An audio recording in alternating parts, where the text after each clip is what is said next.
हमारे मुआशरे का जो हाल है उस पर एक सवाल, बहुत कॉमन सा सवाल है सरकार। बहुत सारे जो बच्चे हैं, बहुत सारे ऐसे लड़के हैं जो अपनी एजुकेशन, बहुत कम एजुकेशन को कंप्लीट कर लेते हैं, 8, 9, 10 लाइक। उसके बाद वो लोग क्या करते हैं कि रोज़गार या लोग कहते हैं कि कुछ हुनर सीख लो, कुछ काम सीख लो, कुछ आना चाहिए आपको, एक प्रोफेशन में पकड़ होनी चाहिए, कल को आप आवारा ना घूरो। तो जो यूथ ये चीज़ को अपना रहे हैं कि एजुकेशन को फिर वो छोड़ करके किसी प्रोफेशन की तरफ बढ़ना है, और भी सिर्फ महज 8, 9, 10। देखिए भाई, मेरे एक उस्ताद का बहुत अच्छा जुमला है जो मैं यहाँ नकल करूँगा कि कम इल्म कम पैसा, ज़्यादा इल्म ज़्यादा पैसा। आप ये माशरे में हमने देखा है कि क्लास 8, 9 पढ़ा हुआ बच्चा है, अब वो माँ बाप ने, यहाँ पे देखिए बच्चों की काउंसलिंग नहीं की जाएगी, यहाँ पे माँ बाप की काउंसलिंग होगी पूरी है। लेकिन अगर 2 रोटी है आपके पास तो 1 रोटी खाइए, 1 रोटी का पैसा बच्चे के एजुकेशन में लगाइए। आज एजुकेशन इज़ वेरी नेसेसरी। अच्छा, एक चीज़ और मैं आपके इस चैनल के ज़रिए से एक और बात करना चाह रहा हूँ। आप पढ़िए, ग्रेजुएशन कीजिए, सब कुछ कीजिए, लेकिन फोकस नौकरी पे मत कीजिए। अच्छा, हाँ, फोकस नौकरी पे मत कीजिए। आप मालिक बनने की कोशिश कीजिए, यानी जिस चीज़ के लिए इस्लाम ने बहुत ज़्यादा ताकीद की है, क्या है वो? बिजनेस करो। अगर कोई आपको 50K, फॉर एग्जांपल, मैं ये अमाउंट जो बता रहा हूँ एग्जांपल के तौर पर, अगर कोई आपको 50K दे रहा है पर मंथ, आप यकीन मानो वो आपसे 2.5 लाख रुपया कमा रहा है, तब आपको 50K दे रहा है। सलामुन अलैकुम नाज़रीन। तो जैसा कि आज हमारे इस ए मज़ादारी के पॉडकास्ट के जो तीसरे एपिसोड के हमारे मेहमान हैं, बेशक वो मेहमान किसी तारुफ़ के मोहताज तो नहीं है, तो आज हम आपको जिनसे मिलाने जा रहे हैं जनाब मौलाना सैयद महर अब्बास साहब। आज उनसे बहुत सारी बातें और गुफ्तगू करेंगे दुनियावी और ज़िंदगी मसाइल पे। तो चलिए आज उनसे मिलते हैं। सलामुन अलैकुम। वालेकुम अस्सलाम वरहमतुल्लाह। कैसे मिजाज हैं? बहुत बहुत शुक्रिया आपका कि आपने मौका दिया, आपने कि एम आज़ादारी पे ना अपनी कुछ बातों को आपके हज़रात के ज़रिए से बात पहुंचाया जा सके, तो बहुत शुक्रिया सरकार। आपसे जो हमारा आज इस एपिसोड के ज़रिए जो पहला सवाल है, जैसा कि दुनिया आपको जानती है, आप एज़ अ प्रोफेशन एक मौलाना है, तो कभी आप अपने हाल ज़िंदगी में कभी एक एज़ अ बैचलर भी हैं, तो एक महर अब्बास से, सैयद महर अब्बास से मौलाना सैयद महर अब्बास बनने तक का ये जो सफ़र और ये जो जर्नी आपकी रही है, तो ये इंस्पिरेशन आपको कैसे मिली कि इस सफ़र की जो तैयारी मुझे करनी चाहिए? सबसे पहली बात कि मैं तो अपने वालिद मोहतरम से ही खुद ज़्यादा इंस्पायर था, और मेरे अंदर हमेशा ख्वाहिश थी कि इंशाल्लाह एक बार वालिद साहब की तरह का आलिम दीन बनने की कोशिश करूँगा और खिदमत खल्क़ करूँगा। और फिर उसके बाद मैंने एक्चुअली हमारी स्कूल लाइफ जो है वो शुरू ही सेंट थॉमस से, ईरान से आने के बाद सेंट थॉमस गया, वहाँ पढ़ा वगैरह। और उसके बाद जब ट्रैक चेंज करने का वक्त आया तो हैदराबाद सबसे पहले हौज़वी तालीम के लिए मैं गया, और हैदराबाद से फिर वाराणसी गया, और वाराणसी से फिर ईरान गया। ईरान के शहर इस्फ़हान में वाहिद इस्फ़हान यानी ब्रांच ऑफ अल-मुस्तफ़ा यूनिवर्सिटी में इस्फ़हान में मैं था वहाँ पे, और वहीं उलूम आले मोहम्मद को हासिल करने की कोशिश की। सरकार, इस बड़े सफ़र के दौरान जो आपकी ज़िंदगी में जो टीचर्स रहे, वैसे तो बहुत सारे टीचर्स आपकी ज़िंदगी में आए होंगे, तो ऐसे कोई ख़ास जो आपके टीचर्स बहुत करीब रहे हों इस सफ़र के दौरान? हाँ, देखिए मैं 3 जगह का मैंने नाम लिया, तो मैं चाहूँगा कि तीनों जगह की जो हमारे स्पेशल टीचर्स थे उनका नाम लिया जाए, जो बहुत केयरिंग भी थे और बहुत मोहब्बती थे, और इखलाक जिनसे कोशिश की है कि हम सीख जाए। हालांकि मैं बहरहाल उस्ताद के बराबर तो नहीं हो सकता हूँ, जो शफ़क़त जो मोहब्बत पाई है वो उन असातीज़ का, वो जो इल्म पाया उन असातीज़ का नाम लेना मैं ज़रूर यहाँ वाजिब समझूंगा अपने लिए कि जो हमारे मोहसिन थे हमारे लिए, उन्होंने बड़ा एहसान किया कि आज जो कुछ भी है उनकी तरबियत का एक बहुत ज़्यादा इम्पोर्टेंट रोल रहा है। जैसे हैदराबाद में मौलाना हुज्जतुल इस्लाम वल मुस्लिमीन मौलाना इब्राहिम मूसवी अल जज़ायरी साहब, ये हमारे लिए बहुत इम्पोर्टेंट थे।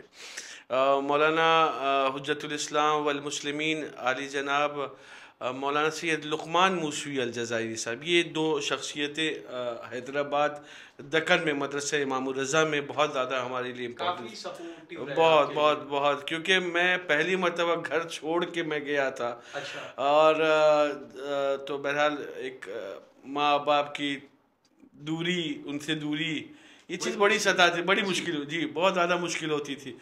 लेकिन बहरहाल जब परदेश में भी अपनी एक शफ़क़त मिले तो है ना, थोड़ा सा एक तसल्ली। एग्जैक्टली। फिर उसके बाद मैं वाराणसी चला गया, तो वाराणसी में बहुत सारे असातिज़ थे हमारे, जैसे मौलाना ज़मीरुल हसन साहब क़िबला, मौलाना शमीउल हसन साहब के फ़र्जंद, और मौलाना हैदर अब्बास साहब क़िबला, मौलाना मज़ाहिर हुसैन साहब, ये मौलाना बदरुल हसन साहब, ये लोग हमारे बड़े मोहसिन हैं। और ईरान में आगाए दहकानी हैं, आगाए बरक़ीकार हैं, आगाए हमीदी हैं, बहुत बहुत बेहतरीन उस्ताद आयतुल्लाह फ़ख़ार और आयतुल्लाह पैमानी, ये वो शख्सियतें हैं जिनके सामने मैंने ज़ानु अदब तय किया। और अगर यूँ कहा जाए कि मैं दर्स अखलाक़ में आयतुल्लाह मरहूम मग़फ़ूर आयतुल्लाह नासिरी के दर्स अखलाक़ में और आयतुल्लाह मज़ाहिरी के दर्स अखलाक़ में भी शामिल होता था। इसमें सबसे ज़्यादा मेरे लिए सआदत और इफ्तिख़ार का मुकाम उस वक्त था कि दो असातिज़ ऐसे थे हमारी ज़िंदगी में जो हमारे वालिद साहब के भी उस्ताद थे और हमारे भी उस्ताद थे। अच्छा। हाँ, वो ये बहुत बड़ा इफ्तिख़ार था हमारे लिए। जैसे मौलाना अहमद हसन साहब क़िबला अल्लाह मुक़ामहू, बहरहाल अब हमारे दरमियान में नहीं है, अल्लाह उनके दर्जात को बुलंद करे, ये हमारे वालिद साहब के भी उस्ताद थे और हमारे भी उस्ताद थे। और मौलाना शमीमुल हसन साहब क़िबला, ये बनारस, ये हमारे वालिद साहब के भी उस्ताद थे और हमारे भी उस्ताद हैं। और इनका एक जुमला मुझे बड़ा याद आता है और आज तक मेरे कानों में ये आवाज़ उनकी गूंजती है कि जब वालिद साहब का इंतकाल हुआ था तो मैं ईरान से जब रिटर्न आया था जी, तो मेरे आने में ताख़ीर हुई थी, उनके आने में ताख़ीर नहीं हुई थी। और उन्होंने मुझे सीने से लगा कि ये कहा था कि बेटा सिर्फ तुम्हारा बाप नहीं मरा, मेरा आज एक बेटा भी आज मर गया। ये स्टेटमेंट था। तो ये ख़ुद हमारे लिए बहुत बड़ी बात थी जी। और सरकार, एक सवाल, जैसा कि हम लोग सब जानते हैं कि आप एक मदरसा भी आपके तरफ से चलाया जा रहा है, तो ये जो मदरसा आप इतने सालों से इसको रन कर रहे हैं, कोऑपरेट कर रहे हैं, तो कभी किसी गवर्नमेंट या किसी ट्रस्ट या कहीं किसी अलग पर्सन्स के थ्रू कोई फंडिंग वगैरह कुछ, इसमें कोई हेल्पिंग आउटसाइड से? मैं अपने मदरसे के लिए, आपको देखिए पूरे हिंदुस्तान को मालूम है कि हमारा एक अपना मदरसा है। हिंदुस्तान से मुराद ये है कि उलमा किराम, और तकरीबन बहुत सारे इस पे ना डॉक्यूमेंट्री भी जो वालिद साहब की बनी थी तो उसमें भी इस मदरसे का तज़किरा किया गया था। तो ये मदरसा 93 में शुरू हुआ था, जो वालिद साहब ने मतलब बुनियाद इसकी रखी थी, कोलकाता के मुख्तलिफ़ शहरों में गुज़रते हुए, और उसके बाद आखिर में ये मटियाबुर्ज में आके सेटल हो गया, यूँ कहा जाए कि वे हर जगह पे जहाँ पे भी जाते थे उसकी अपनी एक परमानेंट जगह नहीं थी। तो वालिद साहब उसमें पैटर्न थे और वालदा मुदीरा थी। आज भी वो मदरसा अल्हम्दुलिल्लाह चल रहा है, लेकिन वालिद साहब पैटर्न नहीं है, पैटर्न हकीर है और वालदा मुदीरा है। और इसको ये कोई गवर्नमेंट से इसको एड नहीं मिलती है, और कोई ट्रस्ट इसकी हेल्प नहीं करता है। इसमें सिर्फ़ और सिर्फ जो हेल्प आती है वो मुखलिस लोगों की हेल्प आती है, जो वालिद साहब के भी ज़माने में हेल्प करते थे और आज भी कर रहे हैं, लेकिन उनमें से बहुत रेयर रह गए। मिसाल के तौर पर अगर 10 थे तो वो 2 ही 3 रह गए हैं, लेकिन अल्हम्दुलिल्लाह बड़ी मुश्किलात से ये मदरसा चला। तो उसमें जो डोनर्स थे वो अभी कंटिन्यू उन्होंने नहीं किया, मतलब बहुत कम है, उसमें से रह रहे।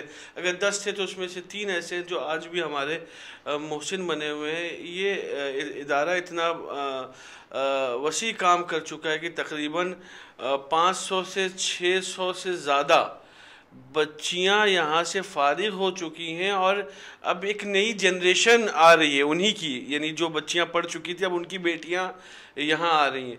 तो बहरहाल सख्तियों से गुज़र रहा है मदरसा, लेकिन मुझे बहुत यकीन है कि ये मदरसा जनाब ज़हरा सलामुल्लाह अलैहा के नाम पे चलता है और बीवी इसको कैसे चलाएंगी वो उनकी ज़िम्मेदारी है, और मैं जब तक बाहयात हूँ इंशाल्लाह कोशिश करूँगा कि ये सिलसिला ना टूटे, ये चीज़ कंटिन्यू इंशाल्लाह आपकी तरफ से, इंशाल्लाह इंशाल्लाह।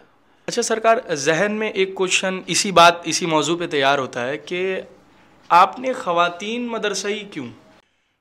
देखिए, ये ख़वातीन के सिलसिले से जो मदरसा था, मैंने वो लेगेसी यूँ कह से कि उसको मैंने कंटिन्यू किया। ये बच्चियों का मदरसा जो है वो वालिद साहब ने ही रखा, ये कभी लड़कों का मदरसा नहीं रहा, और उनकी जो आइडियोलॉजी थी उसी पे मैं बाकी हूँ, और बिल्कुल उनकी आइडियोलॉजी 100% सही थी। क्या थी वो कि देखिए, मजलिसों में जितने जवान हैं जी, वो जाके इल्म हासिल कर लेते हैं जी। माह मुबारक के रमज़ान में बहुत सारी जगहों पे क्लासेस लगाई जाती हैं लड़कों के लिए जी। ख़वातीन में मेरे ख्याल से हिंदुस्तान में वैसे काम नहीं होता है जैसे होने का हक़। Exactly. क्योंकि आप देखिए, इनके लिए अगर वालिद साहब का जुमला मैं यहाँ पे एक इस्तेमाल कर लूँ, और बहुत प्यारा जुमला है कि अगर मर्द पढ़ा लिखा होता है तो इल्म घर की दहलीज तक आता है, और औरतें अगर पढ़ लिखती हैं तो वो इल्म जो है नस्लों में चला जाता है। तो हमें आज के ज़माने में बहुत ज़्यादा ज़रूरी है कि ख़वातीन पे काम करें, क्योंकि उनके ख़ास अहकामात हैं जिनको, जैसे हमारे मदरसे में ख़ुद हमारी वालिदा उन अहकाम को पढ़ाती हैं, और बच्चियों में कोई झिझक नहीं है, उनसे मसले मसाइल पूछती हैं। तो जब उनके पास खुद एक सब्जेक्ट है स्पेशल, तो उस सब्जेक्ट को पढ़ाने वाला भी तो कोई होना चाहिए। अगर टीचर लेडी ना होंगी तो वो एक हेजिटेशन होगा उनको पूछने में, क्योंकि जवान मर्द जो हैं वो तो एज के एतबार से अब हमसे फ्रेंकली पूछ लेंगे भाई कि सर मेरे साथ ये प्रॉब्लम हुई है, मैं इसको कैसे सॉल्व करूं। लेकिन एक औरतों में एक हेजिटेशन रहती है, और हेजिटेशन कब ख़त्म होगी? जब उनके सिन्फ का कोई मिल जाए, उनको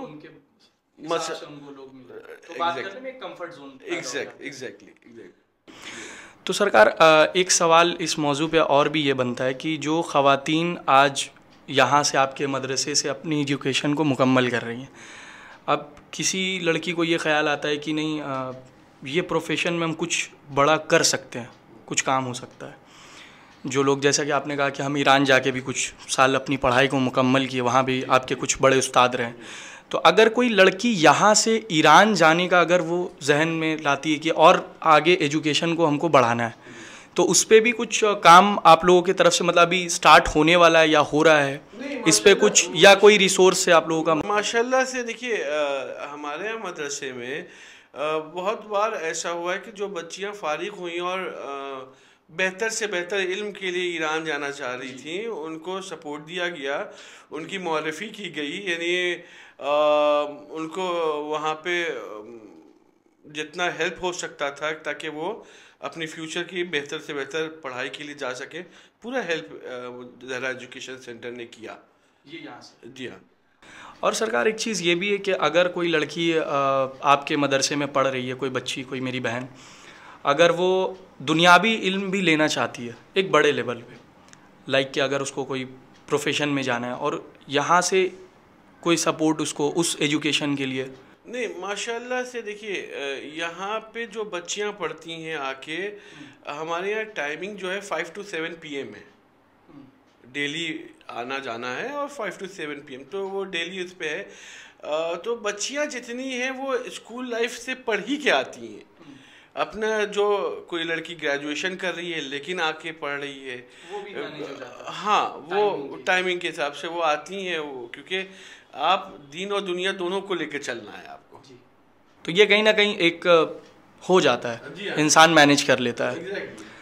तो सरकार, मेरा सवाल इस पे ये बन रहा था कि अगर उसको अपने दुनियावी इल्म के प्रोफेशन में कुछ बड़ा करना है और उसको कोई हेल्प चाहिए और वो आपके मदरसे से वो बच्ची, तो उस पर भी कुछ काम आप लोगों का अभी चल रहा है या आगे कुछ होने वाला है इस पे फ्यूचर के रिगार्डिंग?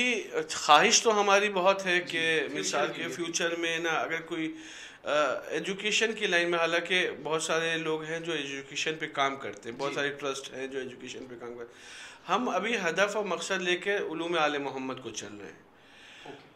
उलूम आले मोहम्मद को हदफ और मकसद, क्योंकि ये चीज़ अभी बहुत रेयर है पूरे बंगाल में, जो है बहुत सख्त है उलूम आले मोहम्मद ख़वातीन में बहरहाल इस लेवल पे आना लाना। तो अगर कोई पढ़ना चाहता है और अगर हमारे इल्म में हो कोई आदमी जो है ना उसको सपोर्ट कर सके, तो मैं बिल्कुल मौरफ़ी करूँगा कि ना भाई इनकी ये ज़रूरत है। हालांकि आपको बात में बता दूं कि पूरे बंगाल से के लोगों को मालूम है यहाँ मदरसा है, लेकिन पूरे बंगाल से किसी तरह का कोई सपोर्ट नहीं आता है। ये प्रॉपर आपकी फैमिली और जो हमारे फैमिली या हमारे जो ख़ास लोग हैं जो वालिद साहब के ज़माने में थे, वालिद साहब के एक दो दोस्त हैं बहुत करीबी हैं जो वो फाइनेंशियली मदद करते हैं, और वरना बहुत सख्तियों में ये मामला चला। तो अभी जो रिस्पॉन्सिबिलिटी हमारे सर पे है वही मैं निभा लूँ, ये बहुत बड़ी बात है। इट मीन्स के कहीं ना कहीं आज दुनियावी जो एजुकेशन है उस पर बहुत सारा ट्रस्ट चैरिटी ऑलरेडी चल रहा है। ये है कि बस दीनी मामलात पे काम कम हो रहा है, बहुत कम हो रहा है। तो इसलिए ख़वातीन के इस मसले पर आप लोग अपना पूरा काम एक कर रहे हैं, पूरा जोर पकड़ के। सरकार, एक सवाल ये भी है, काफ़ी लोग हमारे पॉडकास्ट से जो ख़वातीन देखती हैं और कुछ हमारे भाई भी हैं जो व्यूअर्स हैं हमारे, वो एस्ट्रोलॉजी को लेकर के काफ़ी सवालात होते हैं।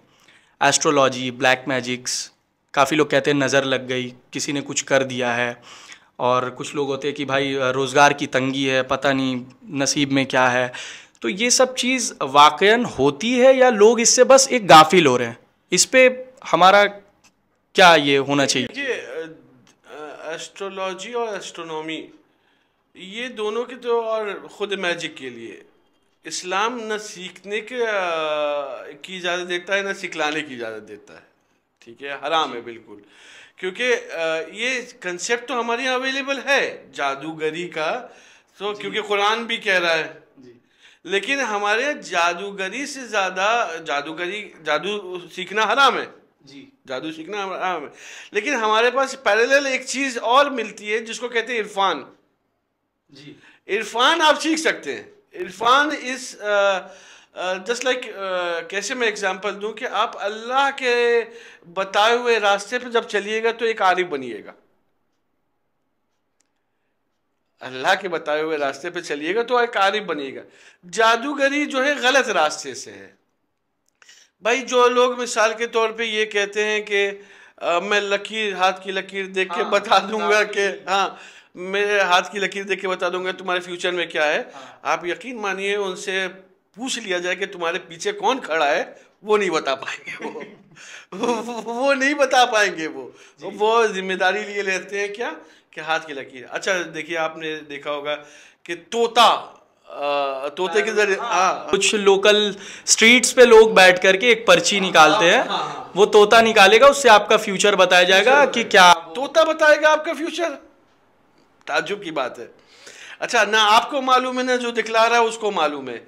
ये तोते को और तोते के मालिक को मालूम है कि एक चने का दाना कहीं पेपर में दबा हुआ है और तोते को जाके वहीं से उठा के लाना है। अब जब वो उठाने जाता है तो चोंच से पकड़ लेता है। तो हाथ की लकीर इंसान अक्सर, आज इंसान नहीं जानता है कि उसके पास कितनी वैल्यूबल चीज़ें। ये हाथ की लकीर दो वजह से, एक बताया जाता है कि ये ग्रिप पकड़ने के लिए आपके इस्तेमाल होती है। ठीक है, किसी चीज को मजबूती से पकड़ने के लिए। अच्छा, आप ये हाथ की लकीर आपके बंद करने के हाथ स्टाइल पे भी डिपेंड करता है कि कैसे उसकी लकीर हो रही है। अब मिसाल के तौर पे मिस्टर एक्स ने ये शो किया कि मसलन यहाँ से यहाँ वाली जो लकीर है वो इसके जिसके हाथ में होगी वो अमीर होगा जी। तो सवाल ये पैदा होता है जिसके हाथ में नहीं है, ऐसे हजारों आदमी हम दिखला देंगे जो अमीर है। तो ये चीज़ आपको एक और मिसाल दे दो, जादूगर का इनकार नहीं कर सकते, जादूगरी है लेकिन उसका सीखना और सिखाना हराम है। अब जादूगरी की एक जादू कुरान में देख लीजिए, जादूगर ने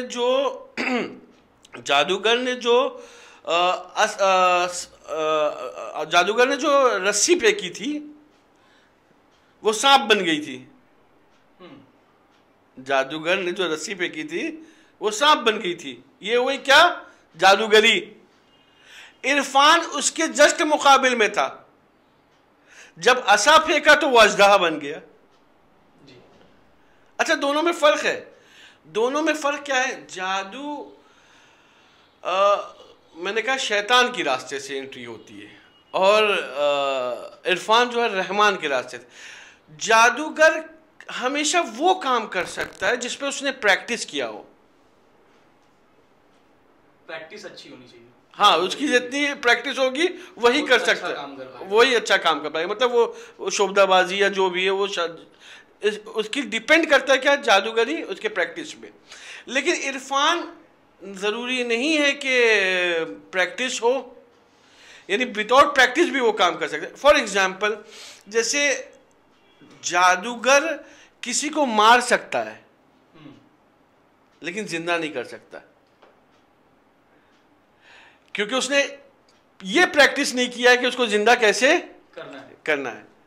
लेकिन आरिफ जो होता है वो जिंदा भी कर सकता है और मार भी सकता है। तो ये बेनिफिशियल है, इसलिए कि ब्लैक मैजिक को हमारे यहाँ इस एतबार से हराम कर बिल्कुल हराम दिया गया, क्योंकि उससे आदमी सबसे पहली चीज़ क्या है? नुकसान पहुंचाना चाहता है। इस्लाम नुकसान किसी को नहीं पहुंचाना चाहता। जिस इस्लाम की और मुसलमान की डेफिनेशन में ये है कि मुसलमान वो इंसान है जो ज़बान से और हाथ से किसी को तकलीफ ना दे। ये डेफिनेशन जब मुसलमान की है तो भाई अगर कोई ना किसी का घर उजाड़ना चाह रहा है, किसी को बेवा करना चाह रहा है, किसी को फाइनेंशियली नुकसान पहुंचाना चाह रहा है, किसी को ज़बान से नुकसान पहुंचाना चाह रहा है, किसी को हाथ से, सब हो सकता है, वो मुसलमान नहीं हो सकता है। और जब मुसलमान नहीं है तो भाई मोमिन पॉसिबल ही नहीं है। अच्छा सरकार, आज क्योंकि पूरी दुनिया ऑलमोस्ट सोशल मीडिया की आदी हो चुकी है, डेली बेसिस पे सुबह उठना, सोशल मीडिया, पूरा एक तरीके से इस सर्कल में लोग आ चुके हैं। तो अभी इस सोशल मीडिया के दौर में सरकार एक काफ़ी ट्रेंडी, मैंने देखा था एक वीडियो आ रहा था कि लोग आपके बर्थ का जो मंथ होता है उससे डिसाइड करते हैं कि लोग किस किरदार के। जस्ट लाइक अगर आप जनवरी में बॉर्न होते हैं तो आपका मिजाज जो वो बहुत एंग्री होगा, आप किसी से भी बहुत अग्रेशन से मिलते हैं। तो ये सब चीज़ का पहलू जो इस्लाम पे है, और कुछ वीडियोस तो ऐसे भी आए जो आपको एक बाकायदा 15-16 लेटर्स का आपको डेट दिया जाता है, 1 है, 6 है, 9 ऐसे करके उनका लेटर्स होता है। और लोग इस मौजू पे भी बात करें जो इस डेट में लोग बॉर्न हुए हैं, जैसे मैं 6 तारीख को हुआ हूँ, तो इस पे क्या है कि आप बहुत रहम दिल होंगे और आपके पास काफ़ी पैसा आ जाएगा, आप इस मंथ के हैं। तो ये सब चीज़ पे हमारा इस्लाम का जो पहलू है वो क्या है? ये देखिए, मामला ये है कि अगर आपने ना आप ये बता रहे तो एक तरह से भविष्यवाणी कर रहे हैं जी। हाँ जी सर। अब भविष्यवाणी हमारी यहाँ जो है सही नहीं है। आप इल्म गैब तो रखते नहीं है कि आप बता देंगे कि ये आदमी ऐसा होगा और तो ये ऐसा ही होगा। आप जब तक है ना अपने, देखिए ये सारी चीज़ें, इंसान का खुशमिजाज रहना, इंसान का सखी रहना, ये तरबियत पे डिपेंड करता है। जैसी तरबियत रहेगी वैसे इंसान है ना उसको उस ज़र्फ में अपने आप को ढाल लेगा। तो अब आप सवाल ये है कि आप 6 दिसंबर को अगर पैदा हुए तो क्या मतलब है, आप शहीद होंगे? सरकार, हमें करबला से ऐसी कौन सी नसीहतें हैं जो सीखनी चाहिए, अपनी ज़िंदगी के अमल पे लानी चाहिए? करबला, पूरी करबला दर्जगाह है भाई, कौन सी क्यों कहेंगे हम। उसका हर कदम, हर लम्हा दर्स है हमारे लिए।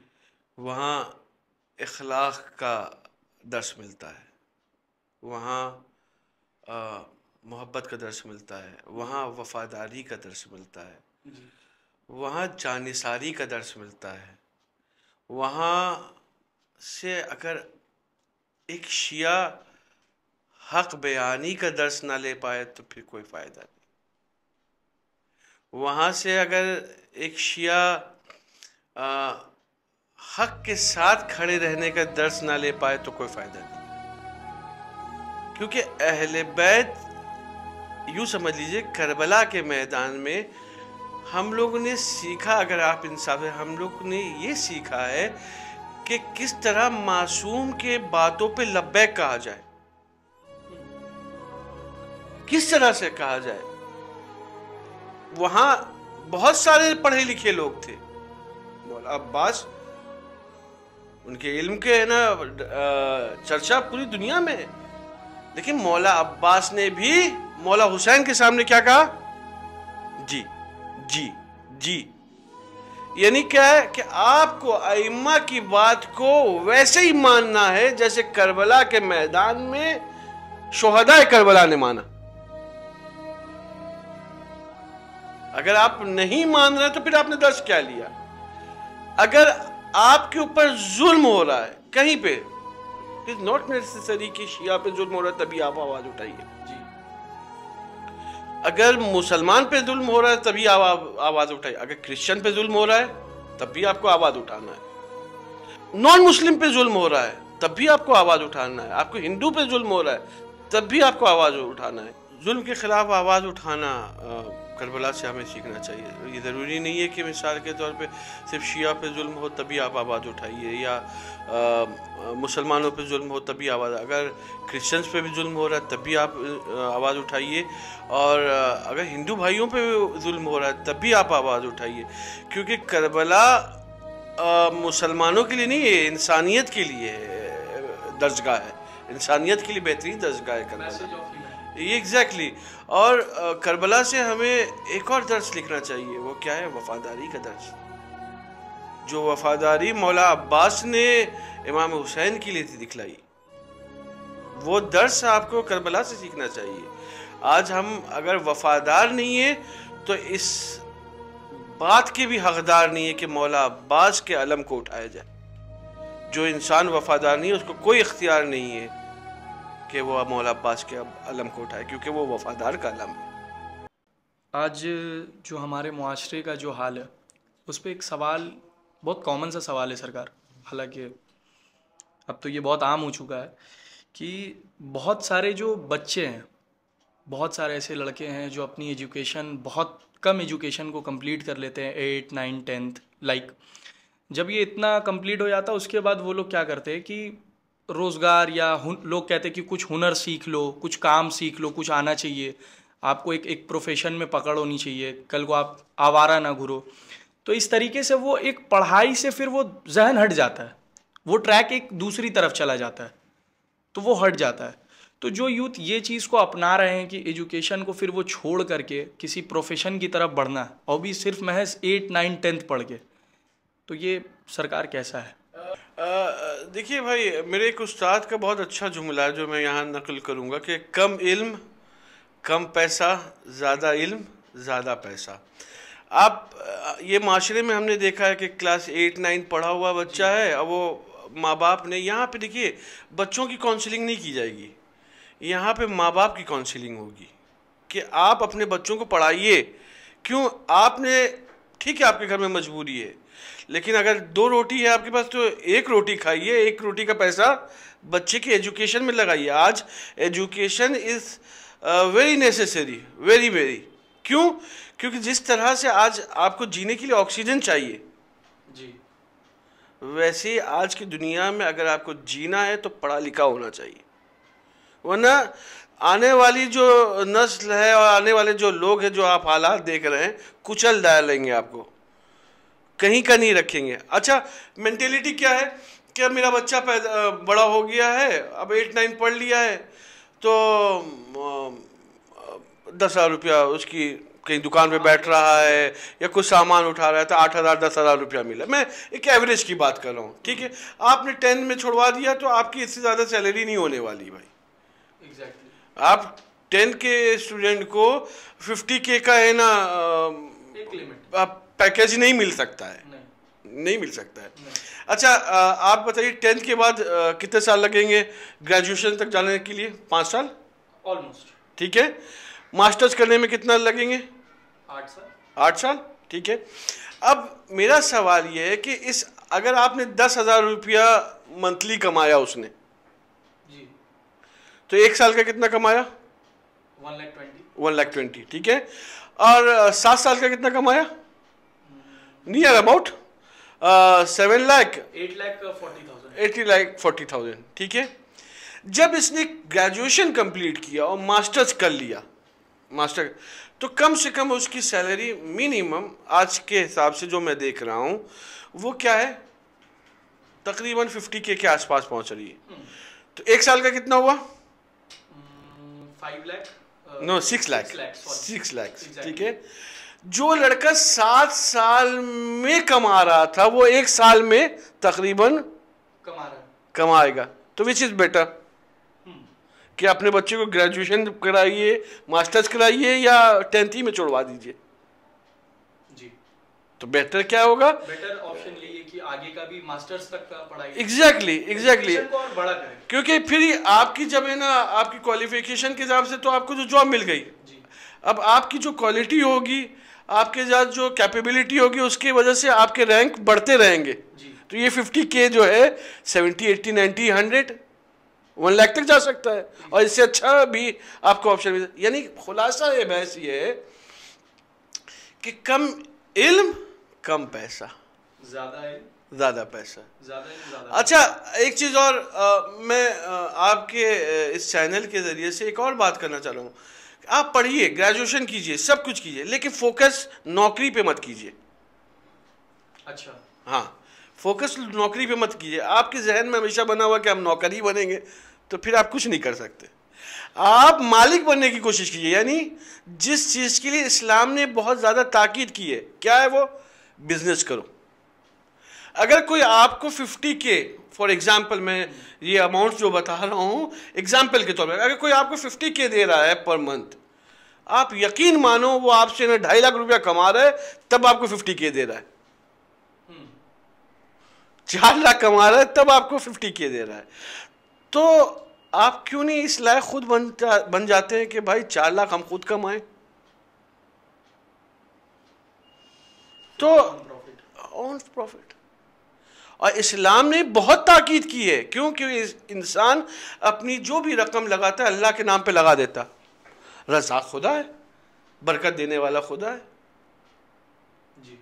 तो आपके इस चैनल से ये भी मेरी रिक्वेस्ट है कि जवानों से, लोगों से, कि वो बिजनेस में उतरे, पढ़ाई के साथ साथ। Exactly, business. अगर आप नौकर बन के रहना चाहते सारी जिंदगी नौकरी कीजिए। सरकार, कुछ लोग मतलब मेरे दोस्त हैं, मेरे जानने वालों में हैं, वो लोग कहते हैं कि मतलब जब उनका 10th कंप्लीट हुआ, then after the 10th and ही डिसाइड किया और आगे नहीं करना है, पापा का अच्छा बिजनेस है, तो वो मैं कि भाई और आगे नहीं पढ़ना है, बस पूरा फोकस अब बिजनेस पे करना है। तो इस मौजू पे आपका क्या? कुछ लोग ऐसे होते हैं जो आफ्टर द 10th जिनके पापा का बिजनेस, देखिए बाप का बिजनेस है, हाँ, लेकिन MBA नहीं किया है, वो है मास्टर्स नहीं, ठीक है। तो अब बताइए वो अपने बाप के बिजनेस को क्या वो उस लेवल पे ले जा सकता है जो बाप ले जाना चाह रहा था? नहीं, क्योंकि उसके अंदर वो क्वालिटी नहीं है। तो बेटर क्या है? एटलीस्ट MBA, वरना क्या होगा, वो कैश काउंटर पे बैठेगा। कुल मिला के यही है कि आप अगर पढ़ाई कर रहे हैं तो एक अच्छे मकाम तक उस पढ़ाई को लेकर के जाइए। और ये यहाँ पे खुसूसी बहस मैं करूँगा यहाँ शिया हजरात से, खुसूसी। हमारे पास शहर इल्म है और दर इल्म है। जब हमारे पास शहर इल्म और दर इल्म यानी रसूल खुदा और मौला अली हैं, तो भाई हमारी कौम का हर बच्चा पढ़ा लिखा होना चाहिए। वरना आपने दम भरा है कि हम मौला के चाहने वाले हैं, लेकिन अमल नहीं कर रहे हैं। क्योंकि भाई आपका मौला उस जमाने में यानी 1400 ईयर्स अगो वो इलेक्ट्रिसिटी की बात कर रहा था। हम लोग इतना ख़राब कंडीशन है कि देखिए, उसूल काफ़ी में हदीस मौजूद है कि मेरे ख़्याल से इमाम जाफ़र सादिक़ अलैहिस्सलातु वस्सलाम के हवाले से कि अपने बच्चों को पढ़ाओ, एजुकेशन दो, वरना क्या होगा, दूसरे आपके बच्चों पे काबिज हो जाएंगे, कंट्रोल हो जाएगा उनका। क्यों आज नई बातें क्यों आ रही हैं माशरे में? सिर्फ इसलिए आ रही हैं कि खुद वो बेचारे पढ़े लिखे नहीं है, तो जो सामने वाला बोल रहा है उसकी बात को एक्सेप्ट कर लिया जाता है। देखिए, कोरे कागज पे आप जितना चाहे लिख सकते हैं, लेकिन लिखे हुए कागज पे आप नहीं लिख सकते। सरकार, हमारे मुआशरे में एक अहम सवाल आज जो लोगों का एक कॉमन प्रॉब्लम बन चुका है आज पूरे मुआशरे में, एक सवाल ये भी निकल आता है कि शादी बहुत महंगी हो गई है, हम लोग देख रहे हैं, और लोग इस चीज़ को इतना और बढ़ाए जा रहे हैं जिससे जो गरीब तबके के लोग हैं उनको अपनी बेटी का रिश्ता जब वो कहीं करते हैं तो उनको काफ़ी सोचना पड़ता है। आज एक बाप अपनी बेटी का शादी का जब बात उठता है तो वो कहता है कि मुझे 5 साल वक्त चाहिए, मुझे 10 साल एक बार देखना होगा, मैं कितना कैपिटल जमा कर सकता हूँ। तो इस मौजू पे सरकार अगर आप कुछ बताना चाहें तो। देखिए, यहाँ पे मैं 2 हिस्सों में बात को करूँगा। एक, जो अमीर हैं उनसे मेरी बात नहीं है, वो अपनी शादी में जो भी खर्चा कर रहे हैं करें, वो इख्तियार है, लेकिन इसराफ वहाँ पे भी मैं मना करूँगा कि इसराफ ना करें। गरीब दिखावे के चक्कर में मारा जा रहा है। क्यों? क्योंकि ये माशरे में दब गया है ये इंसान। वरना ये बताइए आप, एक निकाह के लिए किसकी ज़रूरत है? काजी या आलिम दीन की ज़रूरत है। आए, निकाह पढ़ाए, लेके चले जाए, खर्चा कहाँ है? आज शादियां इतनी महंगी हो गई हैं जिसकी वजह से जिना जो है ना आम हो गया है।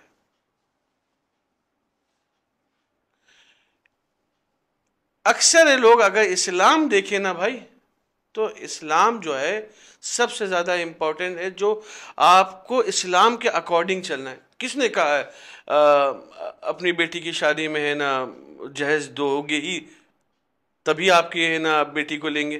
जी, हमने अपना माहौल बना लिया है, ये चीज को हमने खुद थोपा है अपने ऊपर थोप लिया है कि हम जब तक अब हम शादी में अगर जहेज नहीं देंगे तो फिर कैसे होगा?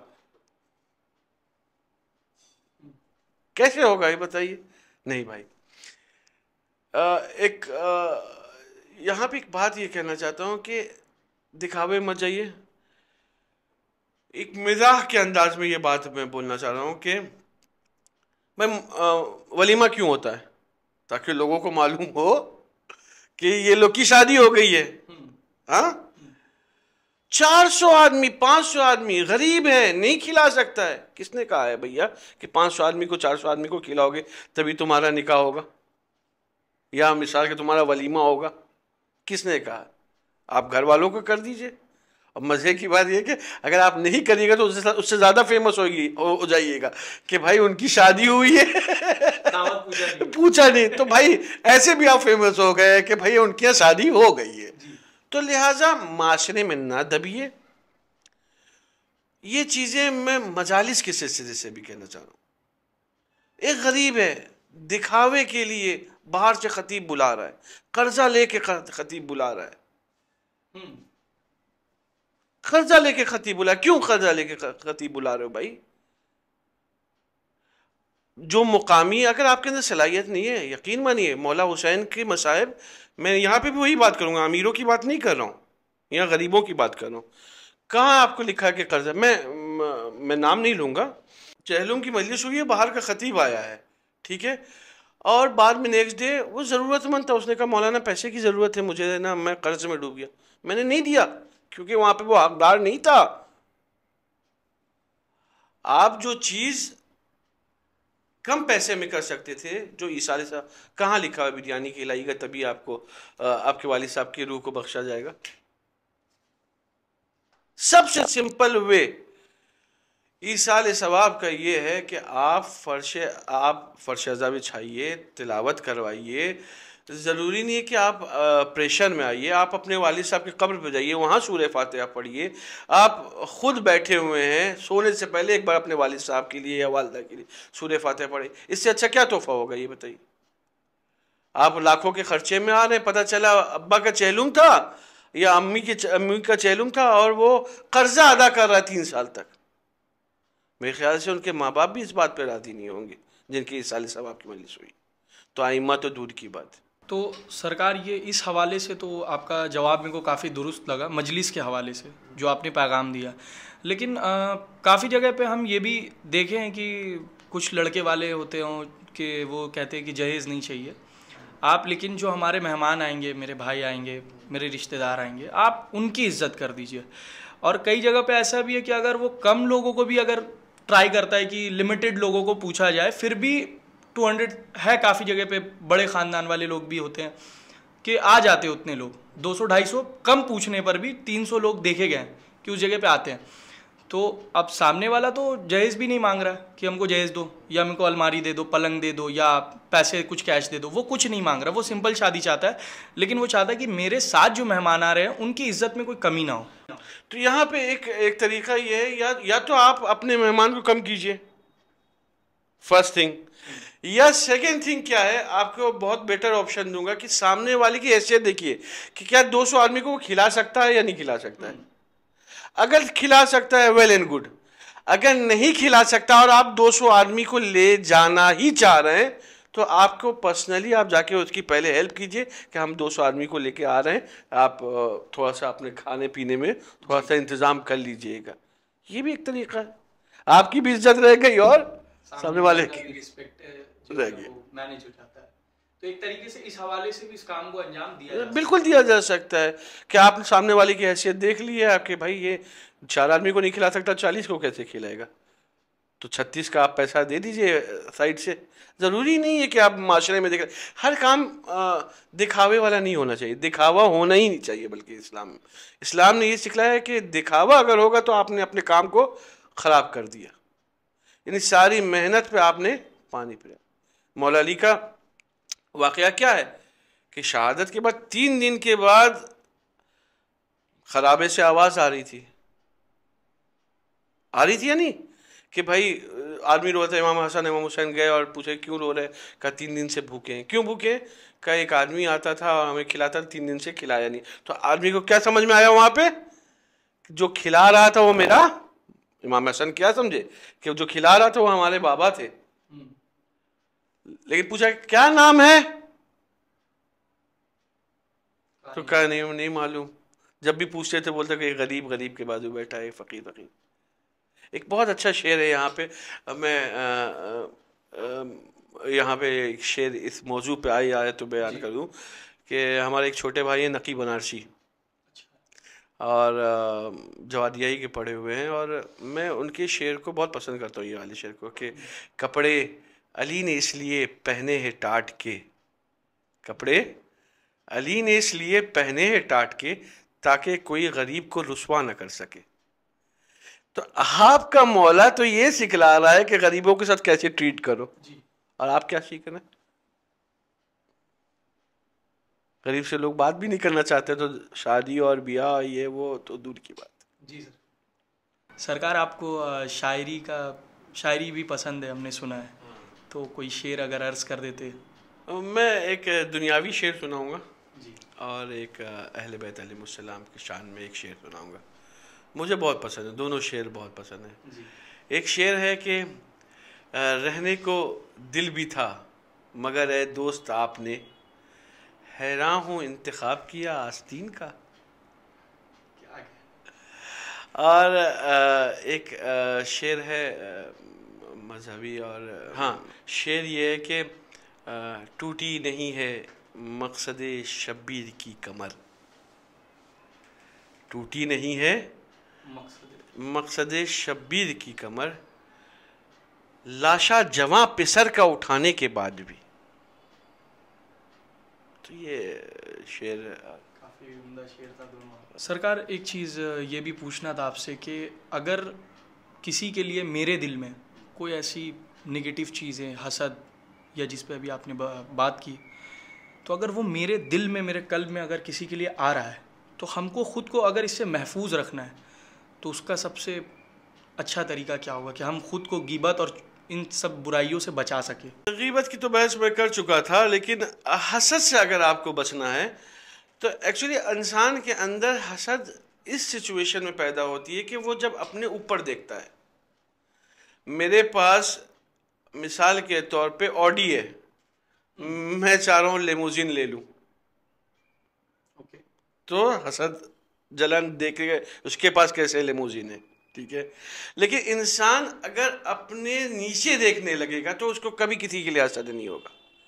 और ये ज़बान थकेगी नहीं शुक्रिया अदा करते हुए कि अगर मेरे पास 4 व्हीलर है तो at least I am better than that person who is riding a bike,